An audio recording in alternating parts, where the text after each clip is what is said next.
আসসালামু আলাইকুম রহমতুল্লাহ। দর্শক, আশা করি সবাই আল্লাহ রহমতে ভালো আছেন। আর একটি নতুন ভিডিও নিয়ে আবার চলে আসলাম আপনাদের মাঝে।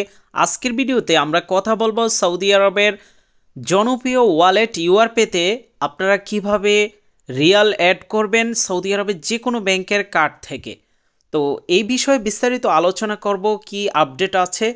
তো ভিডিওটি না টেনে সম্পূর্ণ ভিডিওটি আমাদের সাথে থেকে দেখতে থাকুন। আর যারা এখনও পর্যন্ত আমাদের চ্যানেলটি সাবস্ক্রাইব করেননি, অবশ্যই চ্যানেলটি সাবস্ক্রাইব করবেন, পাশে থাকা বেল আইকনটি বাজিয়ে দিবেন। আর যারা ফেসবুক থেকে দেখছেন, আমাদের ফেসবুক পেজটি ফলো করে দিবেন, এতে আপনার কোনো ক্ষতি হবে না। তো দর্শক, প্রথমেই চলে যাচ্ছি ইউআরপেতে। ইউআরপে থেকে কিভাবে টাকা ট্রান্সফার করবেন এই ধরনের ভিডিওগুলো কিন্তু আমাদের এই বাটনে দেওয়া থাকবে, সেখান থেকে আপনারা দেখে নিতে পারবেন। তো আমরা হোম পেজে চলে আসলাম। এখন যে কোনো ব্যাংকের কার্ড, এটা আপনার হইতে পারে, আপনার আশেপাশে বন্ধুবান্ধব বা আপনার কফিল বা যে কোনো সৌদির কার্ড থেকেও আপনি অ্যাড মানি করে নিতে পারবেন, তাকে টাকা দিয়ে দিবেন। বা আপনার এই অন্য কোনো সৌদি আরবের লোকাল ব্যাংকে অ্যাকাউন্ট আছে, আপনি অ্যাড মানির উপরে ক্লিক করলে এখানে দুই সিস্টেমে অ্যাড মানি করা যায়। সবচেয়ে নিরাপদ হচ্ছে কার্ড দিয়ে অ্যাড মানি করা। এখানে দেখতে পাচ্ছেন একটা আলরাজির অ্যাকাউন্ট আছে, আপনি লোকাল ফান্ড ট্রান্সফার করেও অ্যাড মানি করতে পারবেন।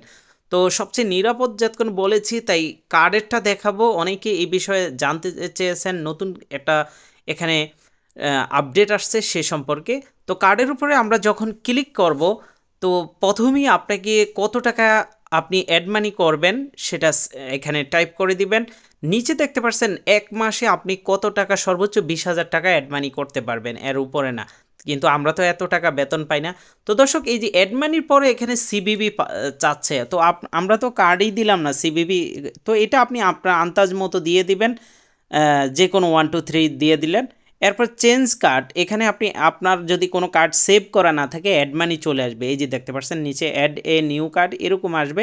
তো আমরা আমাদের ওর দুইটা কার্ড অ্যাড করা আছে, আমরা নতুন কার্ড অ্যাড করে আপনাদেরকে দেখাচ্ছি। তাই অ্যাড এ নিউ কার্ডের উপরে যখন ক্লিক করবেন, এরকম পারমিশন চাবে, পারমিশনটা দিয়ে দিবেন। এই যে নিচে দেখতে পাচ্ছেন ম্যানুয়ালি ডিটেলস লেখার জন্য বলবে, অথবা ছবি তুলেও আপনি কার্ডের ডিটেলস নিয়ে নিতে পারবেন। তো আমরা ম্যানুয়ালিভাবেই দেখাচ্ছি। ম্যানুয়ালের উপরে যখন ক্লিক করবেন, প্রথমেই আপনি কার্ডের নাম, কার্ডের উপরে কিন্তু যার কার্ড ব্যবহার করবেন তার কার্ডের উপরে নাম থাকে। এটা আপনারা সবাই জানেন যারা এইসব ব্যাংকিং কার্ডগুলো ব্যবহার করেন। কার্ডের উপরে কিন্তু একটি 16 সংখ্যার নাম্বার থাকে। জাস্ট আপনাদেরকে ডেমো পারপাস এখানে দেখাচ্ছে, এগুলো জাস্ট এমনি টিপে দিলাম। আপনারা সঠিক নাম্বারটি দিয়ে দিবেন, কার্ডের উপরে যে 16 সংখ্যার নাম্বারটি আছে। এরপর কার্ডের উপরে কিন্তু একটি এক্সপায়ার ডেট আছে, সেটা দিয়ে দিবেন। এরপর আপনি যদি এই কার্ডটা সবসময় এটা থেকে আপনার নিজের কার্ড হয়, তাহলে সেভ করে রাখবেন। সেভে ক্লিক করার পর বলতেছে যে নেক নেম লেখার জন্য, আপনি নেক নেম আপনার এটা কোন ব্যাংকের কার্ড সেটা লিখে দিতে পারেন। তাহলে আপনার মনে থাকবে যে আমার একাধিক কার্ড অ্যাড করলে যে এটা কোন ব্যাংকের, ওইটা কোন ব্যাংকের। নেক নেম দেওয়ার পর দেখতে পাচ্ছেন ডিটেলস ডিফল্ট এ কার্ড, এই অপশনটা যদি আপনি অন করে দেন, নেক নেম আপনারা এখানে আপনার যে ব্যাংকের কার্ড ওইটাই লিখে দিলে আমার সময় সবচেয়ে বেটার হয়।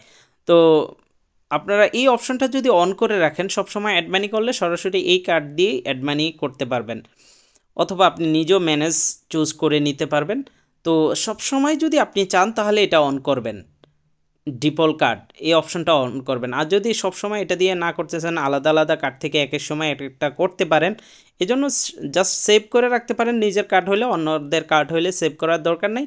তো আমরা এখানে সঠিক ইনফরমেশনগুলো দিয়ে এটা হাইড করে রাখবো সিকিউরিটি পারপাস, নাইলে কিন্তু আমরা এটা রুলসের বাহিরে হয়ে যায়। সেক্ষেত্রে নেক্সট অপশনে ক্লিক করব সঠিক ইনফরমেশন দেওয়ার পর।